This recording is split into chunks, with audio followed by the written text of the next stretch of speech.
3, 2, 1. This thing on. All right. Good evening, everybody, Iki guys and Iki gals. Jeff Hansen here, and happy to for folks at home. That don't know. This could go viral. We don't know, So just want to have credentials out there.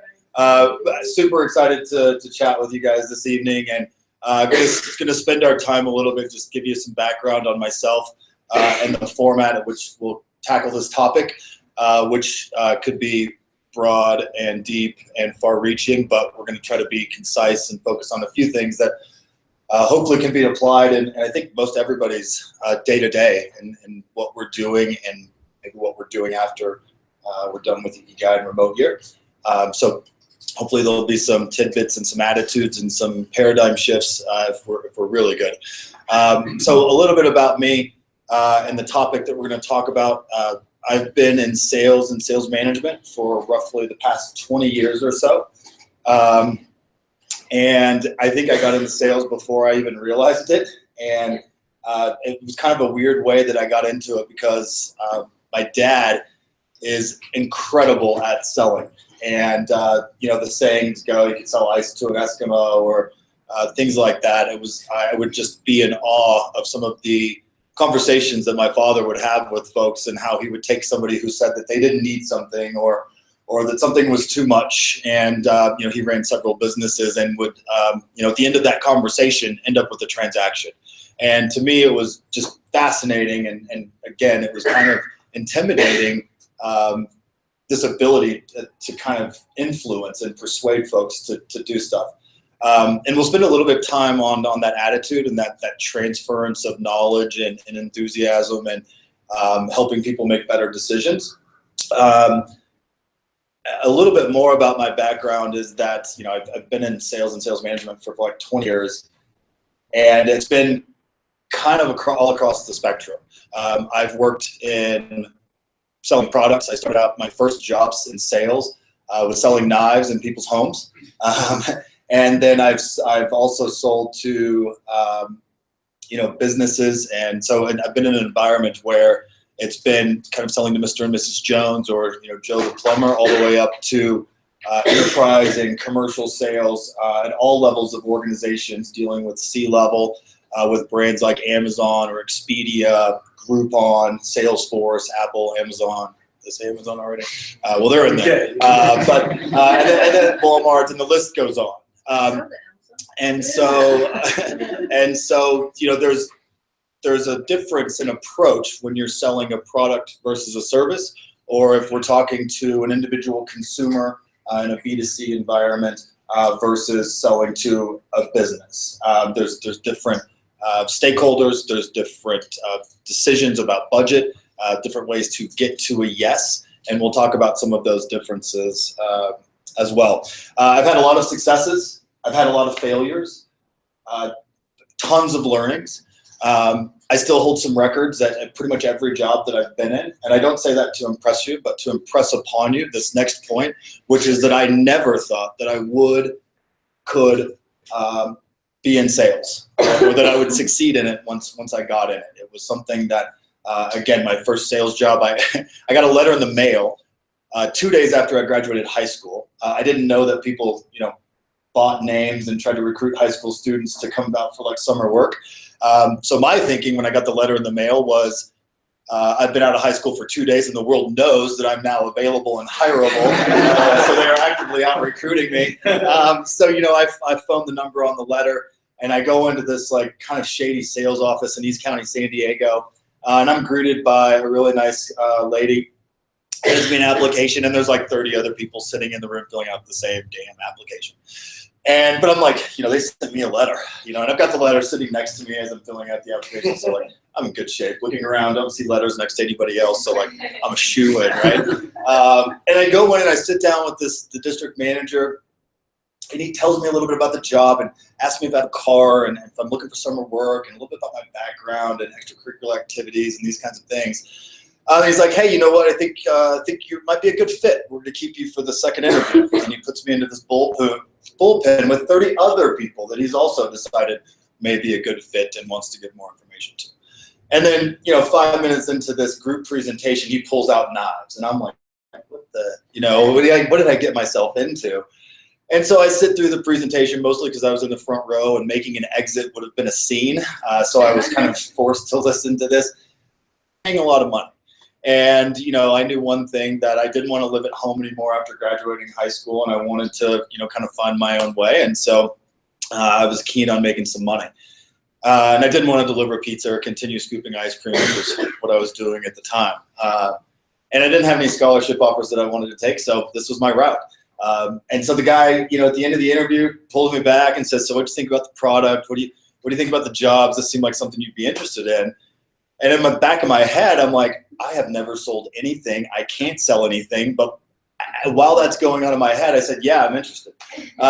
So the guy gives me the job and schedules me for training. And I'm driving home, like tapping on the on the driver's, what are those called? Steering wheel. Thank you. And I'm like, I got a job making $15.50 an hour. I got a job making $15.50 an hour selling knives. I got a job doing, what the hell am I doing? I got a job selling knives. I don't know anything about knives. Don't know anything about sales.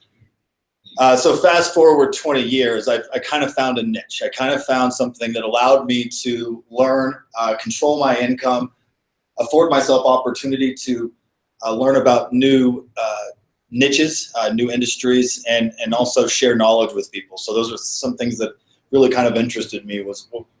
Two primarily were opportunity and income, right? And learning, I guess, would be a third one there. So it's a little bit of background and a little bit of context. And I'll talk about the title here in a second. I know that might be a little bit of a soft title for something that I'm, have expertise in. But I just want to ask the group here, you guys got some idea of what I thought about sales when I came into it. So I'm just curious, just blurt it out. What comes to mind for you guys when somebody says sales? What? Pressure. Phone calls. Pressure. Phone calls. Okay. Lying. What was that? Lying. Okay. Sure. No, yeah, I want to hear this. Bullshit, I heard somewhere. What was that, Melissa? Solving problems. Okay. Relationships. Good. Nope. Commission. Okay. Anything else? So you guys can see it means a lot of different things to different people, right? Some positive, right? Some negative, and in fact, I was surprised at the positive, so I appreciate that. It's not always the response, so we're off to a good start. So sales means it's one of those words that elicits emotions from people, probably more than any other word in business, and it's probably the least focused on point of business, right? People talk about marketing and people talk about branding. And companies talk about having a sales team, but they don't talk about sales acumen or kind of how they go to market. That stuff is kind of left for the salespeople to sort out. But they talk about how great the product is. They talk about maybe how excited they are about selling that product or introducing that product. But the kind of in the trench work doesn't always get the light. So we'll talk a little bit about what is sales. Really, and that's a confused puppy. What sales is really sales is a process of educating people, and it's really a transference of knowledge to help people make better informed decisions when it's done the right way. That's not always the case. Sometimes people are selling to make a commission, right? And we heard that earlier. Sometimes people are selling to hit a quota. Sometimes people are selling to keep their jobs, to keep food on the table, to feed their family. There's lots of different reasons, but when done right, it's to help people make better decisions, to make informed decisions. And typically when people have a lot of information, they tend to make better decisions for themselves. So sales professionals is a difference between sales people. And for me, to be a sales professional is to have some integrity in that approach and to make sure that you're rooted in an altruistic effort to help people solve problems or reach a goal, achieve a goal, and helping that person get there and by educating them or providing them a product or service that they may not be able to achieve that goal without. And I think I said this earlier, but don't let it be lost that sales is a transfer of enthusiasm.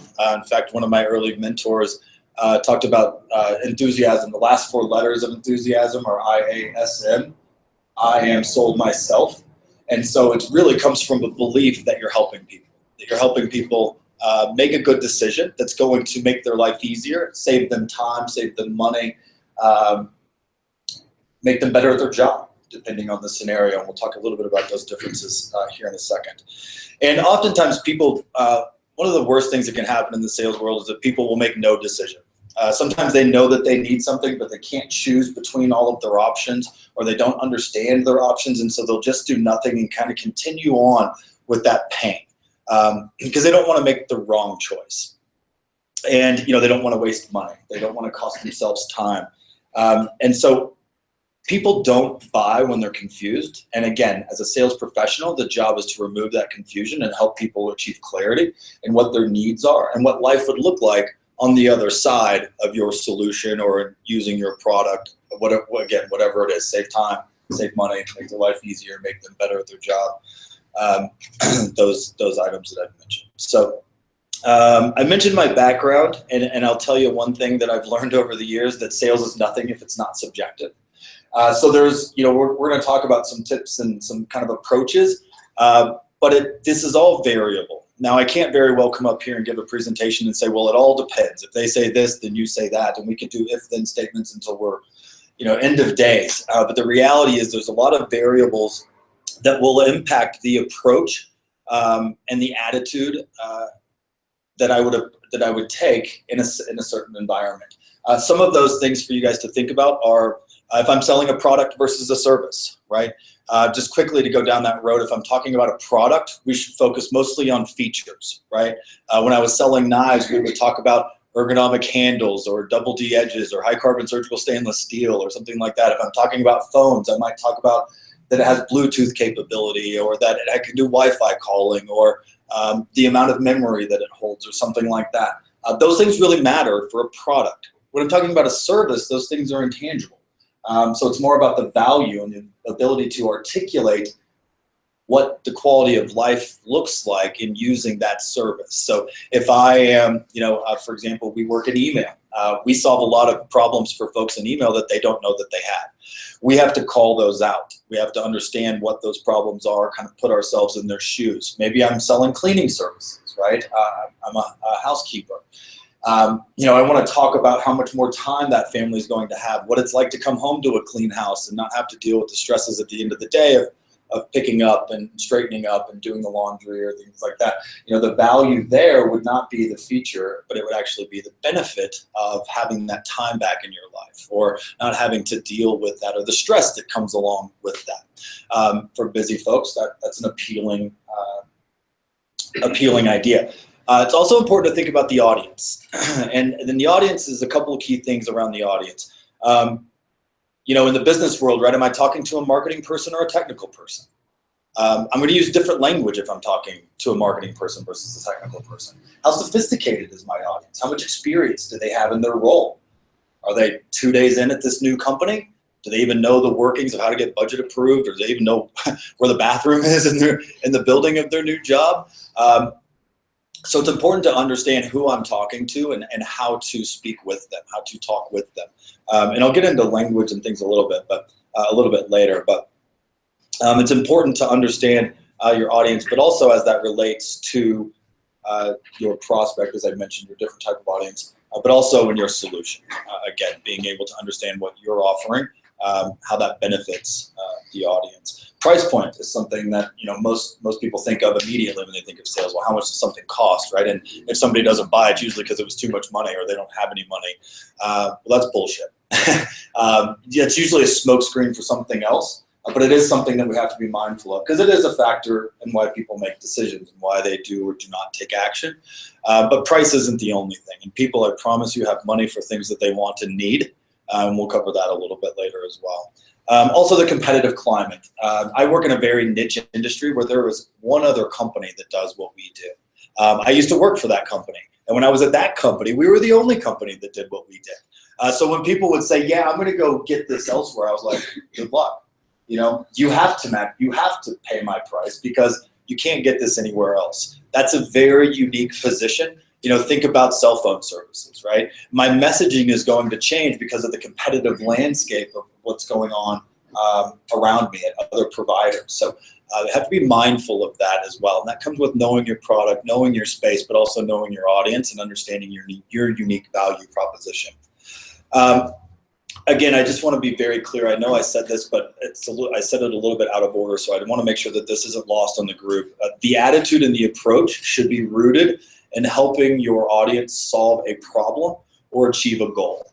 And that sounds altruistic. It sounds kind of cheesy, but it's absolutely crucial to achieving results, to getting people to take action and to act and feel like they're making a good decision. And confidence and trust are a big reason as to why people will ultimately say yes, sign on the dotted line, pull out their wallet, give you their money, and transact and do a business transaction with you.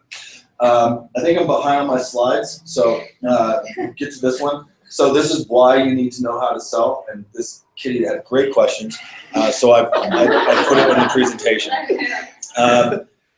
So some of you guys, you may think that you're not in sales, like you're not a salesperson, but I'll challenge you guys that everyone in this garden, this room, two-walled room, everyone's in sales, and we're always selling. Whether it's asking the boss for the promotion, whether it's trying to get VC funding for your new business launch, whether it's trying to get somebody to actually buy a product. Whether it's trying to get your friends to come to your barbecue over the weekend, whether it's meeting that cute person across the bar that you think could be your next significant other. We are always presenting and persuading and influencing people. And the more that you understand that and embrace that and realize that it's just part of what we do as humans, that there's an interaction, there's an exchange of enthusiasm and energy and emotion, and it's not a bad thing. Sales is not something that you do to someone. Something that you do for someone. It's helping them make better, more informed decisions. Again, helping them avoid taking no action. One of the things I love about my job right now is those companies I mentioned, we work a lot with their technical teams and their email teams, and we make their jobs easier. We give them better data so they can make informed decisions about what content worked or what didn't work, what got their audience to engage versus what didn't, where their problems are so they know where to spend their time. Sometimes they're chasing stuff that's not even the root cause of their issues, and they spend time just essentially running into brick walls trying to make changes to stuff that just really doesn't matter. And so adopting that attitude and understanding that this is part of our daily life and not something to fear, but rather something to embrace, can really flip that switch for a lot of people, because there's kind of this there's this resistance sometimes that comes up where people are like, I don't think they really want to buy it. Well, maybe you shouldn't be selling it. Maybe that's not the right product, or maybe that's not the right audience. And we'll talk about that in just a second, but nothing happens until something is sold. And there's lots of great ideas out there that never get off the ground because people don't know how to properly articulate their value, or they don't know how to convey their message. They don't know how to share that with the world. I work in technology. I work with some brilliant engineers that build stuff that is amazing. They could not tell you how to use it or what the application is for. They're like, it can do all this cool stuff. It pulls data from here. It does this. It puts it in this chart, and you can track this data like this. But there is no connection to the business community as to how that makes their life easier, better, or any different than what they're doing already today. And that is a very powerful thing, to be able to convey that message and help people understand and connect those dots. And that's really what we're talking about. And that's, again, rooted in the altruistic nature of where I'm coming from. So again, I realize that this can be somewhat subjective. But I'm curious, how many of you guys have ever spent a lot of money on, let's say, a nice pair of shoes, or designer jeans, or a travel suitcase, or a backpack, or a laptop, or something? And for those of you guys that raised your hands, just share with the group why you made that investment, as opposed to not buying something, or to buying something that was half the price. Anybody? Designer jeans, shoes? Emotional? Okay, for what was that? What was that? Just because it made me feel good. What was it that made you feel good? What did you buy? Oh, I can't. I put it in general. Okay, my backpack that I bought for this trip. You're emotional about your backpack? I'm very emotional. Okay. Especially I've been hugging it Okay. for a long period. Jordan, what about you? What'd you buy, and what made you spend the money? For the first time in my life, I spent like $150 on shoes one time. Okay. That's a big thing for me. Yeah. It's because I heard something one time that says, buy good things so you only buy them once. And Nice. the shoes lasted like 7 years. Right. Yeah. Quality stuff. Cheap stuff isn't good and good stuff isn't cheap, right? Generally speaking. Anybody else? I saw some other hands. Anybody care to share? Maybe one or two more examples. Hillary? I had bought an expensive backpack and why did I buy it? Yeah. Why did you spend the money, right? Not why did you buy it? Because you probably had a need for a backpack, right? You needed to carry stuff around. Buy a more expensive one. Yep. It had more of the features that some of the less expensive ones. Okay. And there's lots of reasons people will buy, right? Sometimes it's a guarantee. Sometimes it's a warranty. Sometimes it's a promise of quality. Sometimes it's a look or a style. And there's generally price associated with those things. And a lot of times there's an education process. You find out that, oh, this has a forever guarantee. I'm more inclined to buy that. I think isn't there a backpack company or a luggage company that has a guarantee like that, right? But it's significantly more expensive. But if you ever have any issues, right, you can take it back to a retailer and they'll replace it. If the zipper breaks, they'll either replace it or repair it. So the reason why that happens, and generally the reason that most people spend that money, is because they were informed about the products they were buying. Why is this one $50 and why is this one $20? Well, some people will just make that decision of $20. But there's something that manufacturers don't really talk about that's kind of a dirty little secret in manufacturing, which is called planned obsolescence. And that is the GE, for example, has a light bulb that was something in the 30s or maybe even the 20s. They invented a light bulb that doesn't burn out. It runs virtually for forever. That's not good for their business model, though, right? If people bought one light bulb and then never needed another light bulb, but the reality is if that light bulb was available, we would all buy it, right? Even if it was $100, because if I bought 5 light bulbs a month for the next seven years, I would certainly end up spending more than I would for that one light bulb that one time at $100, right? So with that kind of education, I would certainly pay $100 for a light bulb. But if somebody just said, hey, you want to buy this light bulb? $100, I'd be like, you're crazy. Get out of here, right? And so again, it's about education and about helping people make good decisions. And that could be, the good decision could be promoting you. The good decision could be investing in your company. The good decision could be going out on a date with you. But the better you are at kind of positioning those things for influence and persuasion, the more opportunity you'll have in your life. So let's talk about a little bit about how to do this. And how am I doing on time, Melissa? I never got a... Great. Good to know. Yeah. Good. Okay. Fine.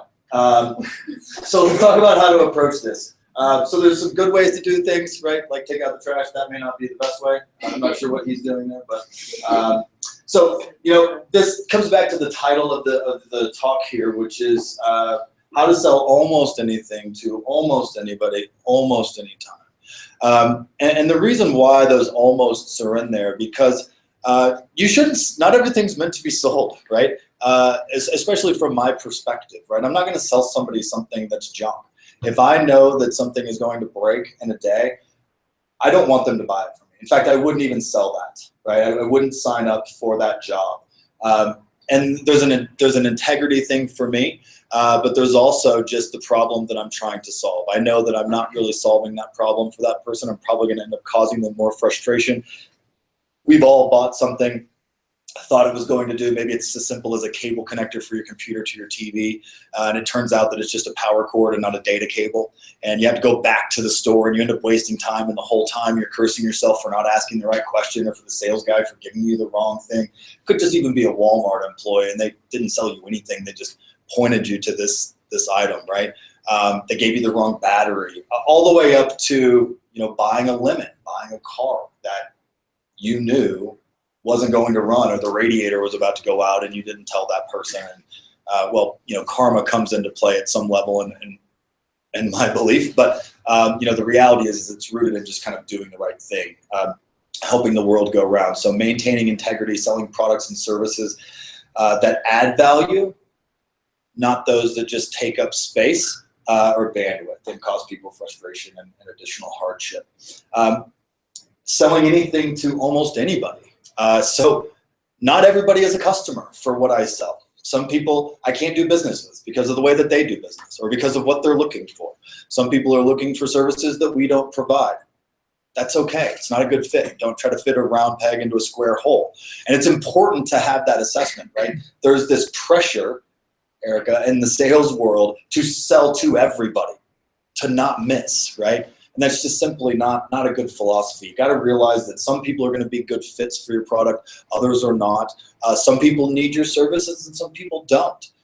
There's ways to go about identifying who your target audience is and finding out where those people spend their time, where they give their attention, where they spend their money, what causes them to spend money, what problems you solve for those people, and go there. And that's where the time and investment is best spent. So that's something that's important too, is that you don't have to get everybody to buy everything all the time to be successful. And in fact, I'll tell you, it's better to have somebody not buy sometimes than it is to have them buy and have them call you the next day and say, what you sold me is not what I thought I was getting. Because then that takes your time, right? Not only the frustration of that person, but now I've got to deal with receiving that inventory back and restocking it, and I got to get my commission back, and I've already spent that money. Those kinds of things are very real. And then the last thing is any time. Some of sales, the reality of the world is a lot of things are about timing, right? Being at the right place at the right time. Now, I don't mean that everything is serendipitous and that you're going to happen into good fortune. You can absolutely have a targeted customer that is a good fit for your service, that would benefit, that needs what you have, but just at the wrong time. And maybe they say, hey, look, we should talk in 3 to 6 months because that's when I get my fiscal budget, or that's when this person is retiring, and that's when I have headcount and I can hire on a new person for my team. And these types of things. Maybe there's a VC that's interested, but they just need to exit one fund so that they can, or exit one deal that they're in so that they have the capital freed up to be able to invest in something else. So those aren't always hard no's, and it's important to know when those are brush offs or when those are real opportunities that just aren't at the right time. So again, I think hopefully this takes some of the pressure off. For me, very early on, anytime somebody said no, like, it hurt. Like, it was like my girlfriend broke up with me, or like my mom had told me that she was disappointed or something like this. Like, it was a dagger. Like, it hurt. I would come into my manager's office and I would throw my bag of knives down on the desk and be like, I don't think I'm cut out for this. I was right. I don't know what I'm doing. And he was like, listen, what did they say? I'm like, too much money. Nobody has any money. Nobody has any money. And he's like, and I would say that, they just bought a new house, so I get it. They just spent like $300 grand. Of course they don't have any money. He's like, well, do you think they spent all of their money on that house? I mean, what are they going to do when they move into that house? They got to get new furniture, right? They got to get blinds. They got to get knives for the kitchen. Like, they're not just gonna sit in that new house on the floor eating top ramen for the next 7 years 30 years until they pay that thing off. So again, it was a little bit of a perspective shift, and that people have money for things that they want and need. My job was to help them understand that this would help them, right? And that they want it, and to get them to want this or to need this. And again, you have to have a good product that's going to benefit them so that you can convey that message, so that you're doing the right thing. From there, let's talk about a couple of reasons people don't buy. And when people don't buy, it's like the dagger in the heart, sad panda. So there's a few reasons why people don't buy. Now, it will sound like there are millions of reasons that people don't buy, and it comes in, I've heard it all different kinds of ways. From the ones that I've listed here, but some people are really creative in how they say that they don't want to buy. Like, what, I really like it, but we're going to walk around for a little bit. We'll come back. We're going to be back. If you had it in my size, I would totally get it. If I had more money, I would totally get that. If people will lie to you, they will straight up lie, right? They will, because they don't want to hurt your feelings, and people. One thing, and then you don't get the thing. Yeah, and you come back and they're like, well, I'm going to think about it, right? So you really, the part of this, and people are very good at saying no. They're uncomfortable saying no. Even in a business environment where they're spending their company's money, people have a hard time saying no, especially if you've spent a lot of time with them. In my world, I'll have 4 or 5 meetings with somebody before we even get to price. So I've spent a few hours with them, sometimes in person, a lot of times over the phone. We've walked through the platform. I've understood their needs. They've asked good questions. I've asked questions back. And we get to the point where it's time to buy, and they're like, yeah, it's just we don't have the resources for it. Right? And I know that that's a smokescreen for something else, right? And so we'll talk about that a little bit, because really the reasons that people don't buy distill down to these main things. So one is no need. There's no pain. There's no perceived problem. So when I would talk to people about buying knives, they had a drawer full of knives in their house, always, right? Everybody had knives in their house, and most of the time they had tons of them. And it was because they would go buy a $20 paring knife at the store. They'd use it till it got dull. They'd throw it back in the drawer. They'd go buy another one, wash, rinse, repeat, and they would do the same process. So I would spend a little bit of time with them talking about how frustrating it is for them to go into the knife drawer and never have something sharp to cut that tomato. Or when they would try to cut bread, they would just squish it, and they'd be in the kitchen trying to spread, stretch bread out so they could put butter on it. You got grubby hands all over everything, right? What if you had a knife that stayed sharp? I used to say stuff like that. What if you had a knife that stayed sharp? So every time you reached for that out of the wood block, you'd slice paper thin tomatoes, and then you could cut bread without having to smash it. And so I would create a need. I would talk about how much easier it would be, the quality of life, how much time it would save them, how they could buy chickens whole and break them down with a butcher knife because they had knives that would not chip or break when they would try to do that, how they could save money by buying things in bulk and then being able to chop it down themselves and freeze it and use it as they need it, right? I was creating a need for them. I was reminding them of the pain that they had using those dull knives in the kitchen, right? I was attaching to them emotionally at some level, but I was also making a logical case as well. Not right now, no urgency, no desire. This one is, usually later means never in the sales world. Brian, we were talking over breakfast this morning about how sometimes there's just bad timing, right? And so later doesn't always mean never, but typically time kills all deals. And if people, especially in an environment where I was like selling knives, it was like one call, one sale. If somebody said, well, let me think about it, I'll call you back, I knew they were never buying, right? Now in my world now, there's some business principles at play, like budgets and timing of when finances are available, and implementation and engineering resources to be able to implement said solutions. So there's a little bit of different approach. Remember some of the variables that I talked about earlier. I have to adjust based on that, right?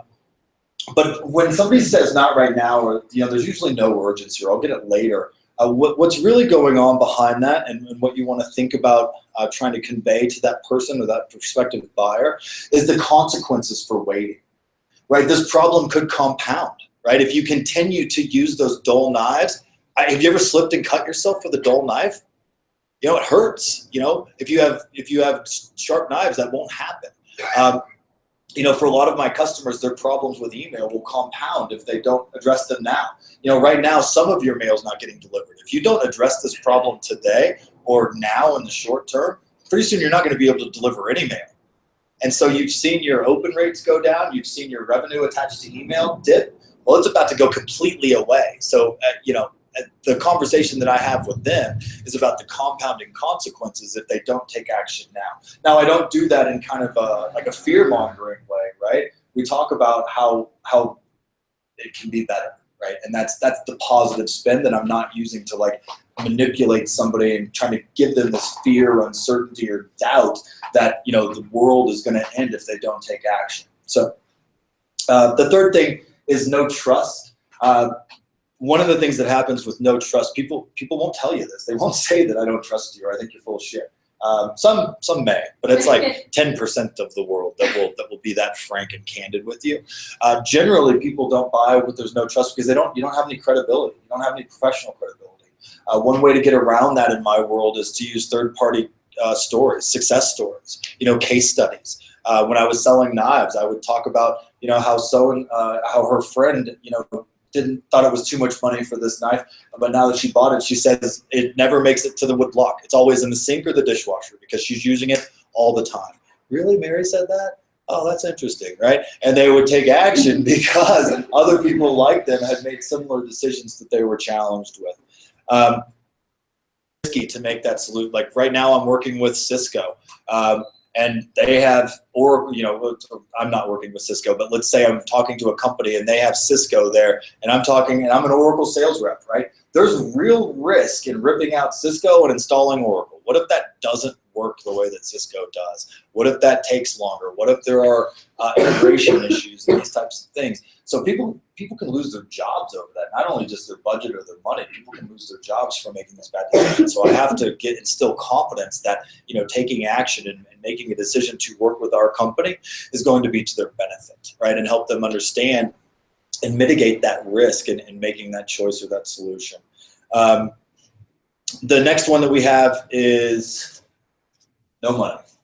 And this is the one that everyone kind of points to. It seems to be the most obvious. And I mentioned earlier, people have money for things they want and need. And there's two types of no money.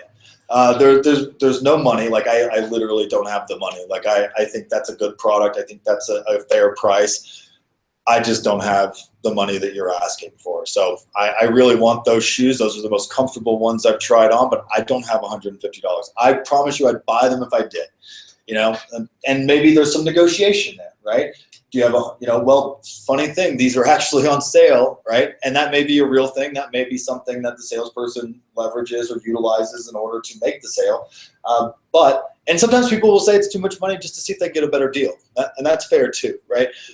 But you know, too much money for the pocketbook means that we've addressed all these other things. There's a need for that. They trust me. This product fits needs. It solves problems that I have. Just can't afford it. That's kind of a bummer, right? So you try to get creative with your customer or your prospect and try to help them find a way that maybe they could afford it. Hey, you know what if you put it on a credit card, right? That could work out. Then you don't have to pay $150 today. You can pay $50 next month, $50 the month after that, and then, like, you know, 3 months down the road, like way down the road, like then you pay the other $50 and you get the shoes today. Right? Something like that can work. You know, we do payment plans with our services. You know, I ask people to spend $250,000. They don't have that just sitting around oftentimes in the company coffers, or even if they do, it doesn't make sense for them to spend that all at once, right? What if we broke that up quarterly and we gave you $82,500 over the next 4 quarters, right? And we just continue to, that's a viable thing, right? It makes sense for us as a company to do that. The other thing is no money because they don't see value, right? And this is a completely different thing. This is where we haven't done a good job of conveying the value, the problem that we're solving. You know, for example, I used to get people to pay more than $1,000 for a set of knives after just meeting me an hour ago, right? Now, most of you guys would probably think $1,000 for knives, that is effing loco, right? The reality is, though, go back to that planned obsolescence. How many times have they spent $20 on a paring knife or $50 on a carving knife or something like that? And they have this drawer full of what is now essentially junk, right? And so I would help them understand that value. It's not a question of whether you're going to spend the money, because you are. It's just a matter of what you're going to get for it, right? Do you want to spend that money over time and have the frustration and the headache, or would you rather spend one lump sum now, and we can break that up into payments? And a lot of times when that value was flipped for them or presented to them in that way, the heads would start to nod and the decisions would be made. Credit cards would come out. Order forms would be signed. And just to make sure that we're not losing the audience, I did give you some tips here that I'm happy to share this deck with after. But this is a little bit more for an enterprise type crowd. If you're selling to a company, you know, if you're talking about selling knives to Mrs. Jones in her home, a little bit different approach than what I've outlined here. But there's really 6 or 7 steps that are crucial to any business development situation. And again, whether you're working for your own company and trying to get new customers, whether you're selling into an organization and trying to get them to spend money on your product or solution.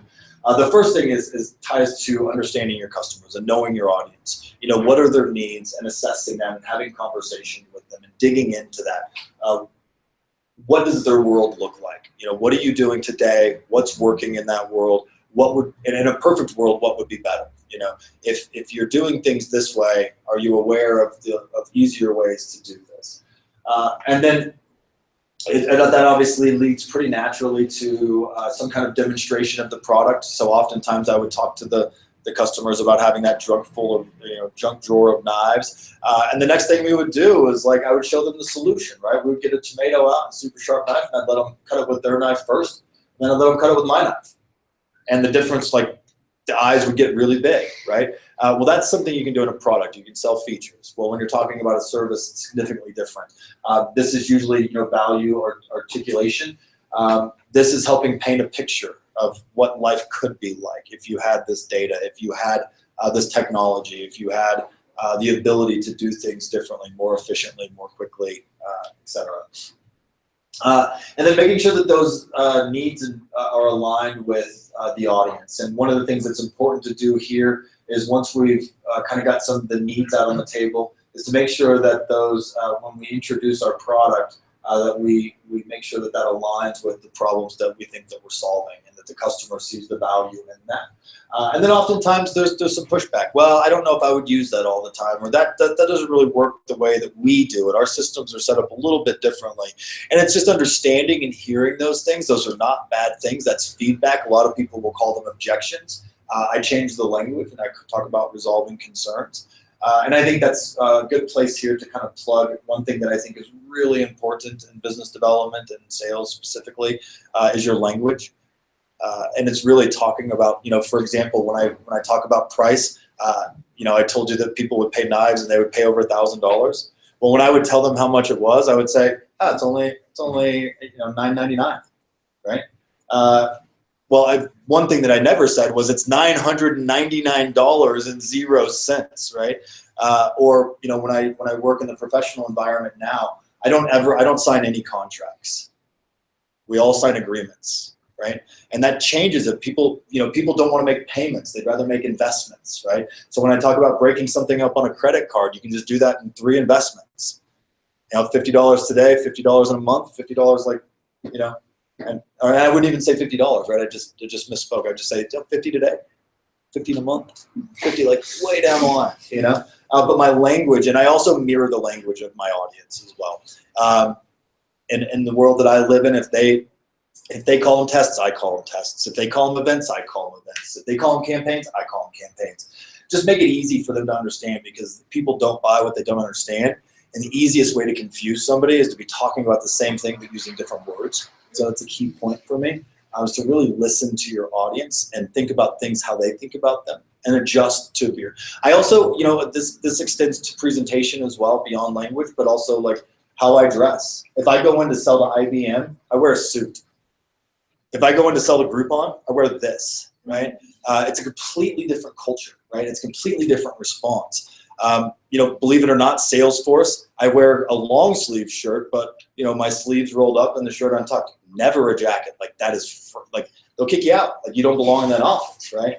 So it's understanding the audience. It's understanding who you're selling to. If I were working in ski apparel, working for Burton, I would probably wear a hat and a hoodie, right? I wouldn't show up to a ski shop and try to sell skis in a suit, right? Now you might think, hey, I look sharp. I'm presenting myself. I want to look good. Sure, you want to be presentable, but pay attention to your audience and align with them in language and in your presentation. So, little tidbit there. Again, discuss decision criteria is a really important thing when you're selling directly or selling into an entity. And it's not whether they have budget, but you want to understand things like their timeline. Who else is involved in the decision, what their next steps are, what criteria they will use to vet out their decision. Price will be one of those. And then we get into price presentation, understanding how best to present price. I talked about that a little bit. It's not $999. It's $999. In a corporate environment, I may need to write a formal proposal. I may just need to put together some pricing and let them know what's included in that, and I can do that via email. So I need to understand my audience. Again, if I'm presenting to IBM and there's probably multiple stakeholders, lots of decision makers, I'm going to write a formal proposal that has an executive summary. I'm going to call out what the issues are, the problems that we're solving, how we do that, what they're going to spend, what they get with that, what kind of support comes with that. It's probably going to be several pages. Succinct and concise, but several pages, right? If I'm just dealing, if I'm dealing with somebody else who's maybe a startup company, and we've had lots of conversations with the CEO, and he's been involved in every meeting, and he knows everything, all the context, I'm just going to give him the numbers, right? But I'm going to ask, what's best? Do you have to take this to your board? Is there anybody that's going to be involved in this decision that hasn't been involved in these discussions, right? And that's going to influence how I present the price. Once they have the price, we should always have a discussion to address that, to address any concerns or questions. You should expect somebody to say no when you first say the number, right? On average, this is a statistic, I forget where I pulled this from, but it's oft quoted. People will say no an average of 7 times before they say yes, right? And if you give up on the first no, you're never going to sell, right? I'll tell you, those are the 80-20 rule, all right? And it breaks down into 10. 10% of the world will buy whatever you're selling, regardless of what you sell. You can totally botch it and people will still buy because they have a need or they want it or they have so much money they don't care. 10% of the world will never buy, regardless of what you say. How good you are, how much they need what you have, how much money they have, they just won't buy. It's that other 80% that you're trying to influence, and that's where the opportunity is in business and in our personal lives. And then you always have to, one of my first sales managers said I had to put this in as a tribute. You have to ask for the order, AFTO. You always have to ask for the order. Like I've had so many people, I remember before I left on remote year, I was looking for a new mattress.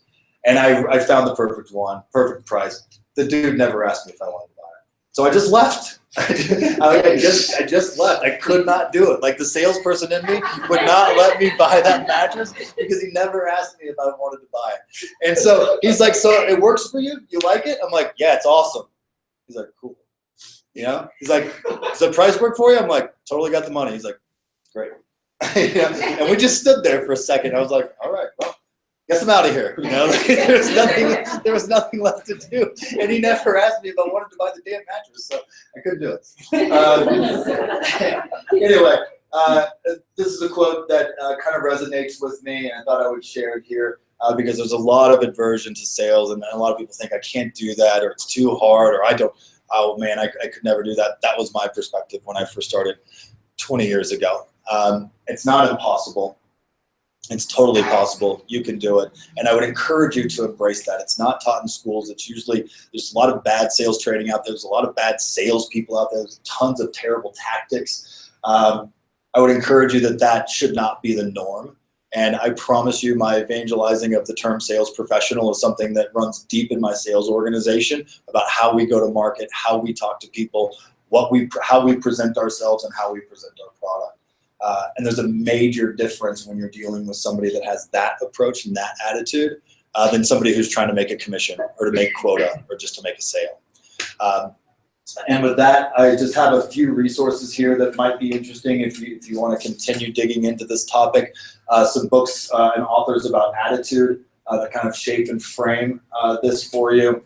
Some actual approaches and kind of things to say and approaches to use to include in your language. So sometimes it's word choice, sometimes it's an actual approach. And then also, you know, this is a little bit more for like the enterprise or commercial level of sales. But I spend a lot of time, Jenna, we talked about this recently, about getting into the psychology about why people make the decisions they do, what drives that. Sometimes it's emotion, sometimes it's price, sometimes it's quality. A lot of times it's a little bit of all of those things, and it's important to think about all that. And I don't know how much time we have, but I'll open it up for questions. I don't know if we have maybe 2 minutes for question and answer. If not, we can do that afterwards. Were they Yeah. cut knives? They were, yeah. They were, yeah. Awesome. I can tell you that I am taught to Atta girl, I like it. Yes, that's awesome. That's forever guaranteed. I only want it myself. Atta girl, right on. There you go. Testament to selling the best. All right, guys, thanks for the extra time. I really appreciate it.